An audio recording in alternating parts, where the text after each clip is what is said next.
We know about complete disregard of human rights. Jen, if you could give us a geography lesson about these islands, where they are in approximation to Australia, and are they fit to even hold and detain asylum seekers? Well, Nauru is a small Pacific island state about the size of Melbourne's airport, which has a population of 10,000, and the island is absolutely decimated as a result of phosphate mining. It is wholly dependent on Australian aid. Papua New Guinea is an island state just north of Australia, Manus Island, a small island off the coast of Papua New Guinea, where I have been to visit refugee camps. Papua New Guinea is incapable of properly looking after the thousands upon thousands of West Papuan refugees who are fleeing oppression in Indonesia. And yet Australia seems to think that it's appropriate for us to send refugees there. The UN has said that it's inappropriate.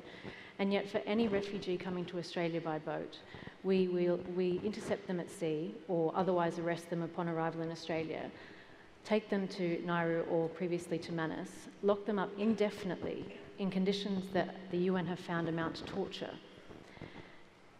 And that's how we treat refugees.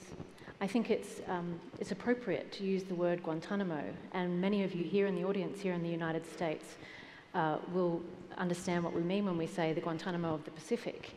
Yet for Australia, we're not locking up alleged terrorists, we're locking up people who are fleeing persecution and seeking our protection. So non-combatants. I'm sorry? Non-combatants. Yeah. We're not talking about Precisely. people who are These are civilians who are fleeing persecution. And this is how we treat them.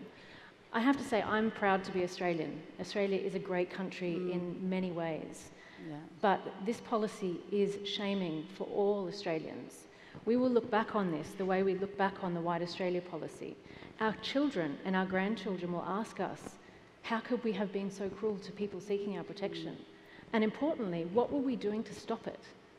And I have to say, full disclosure, I didn't even know much about these detainees prior to researching for this panel. And what I just read is recently, just within the last few weeks, that the president of Nauru had just been in Australia.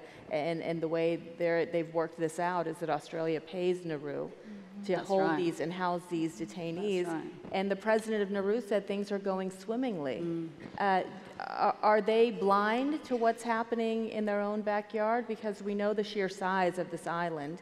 Or did we just see greed as in a form of taking money from Australia and not using it to the benefit of those who are there? The reality for Nauru is that they are completely beholden to Australia because they are completely reliant on our foreign aid.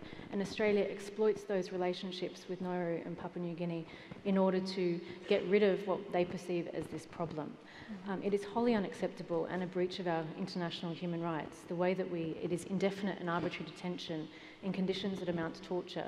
We are failing to protect these vulnerable children, women and children, from persecution. It's a systemic system which is designed, it's a systemic system of cruelty which is explicitly designed to deter refugees from coming to Australia, and it is an international disgrace. Australia has been found in breach of its international obligations by the UN Human Rights Committee, roundly criticised at the UN Human Rights Council, and for good reason. And yet our Prime Minister, when the UN Committee Against Torture found that these conditions amount to torture, Tony Abbott, who, if you can even imagine it, is some sort of mix between George W. Bush and Donald Trump, said he would not be lectured by the United Nations. And unfortunately in Australia, successive governments, prime ministers of both sides of politics, have lacked the moral courage and the principled leadership that we saw today from Justin Trudeau and that we've seen from Angela Merkel.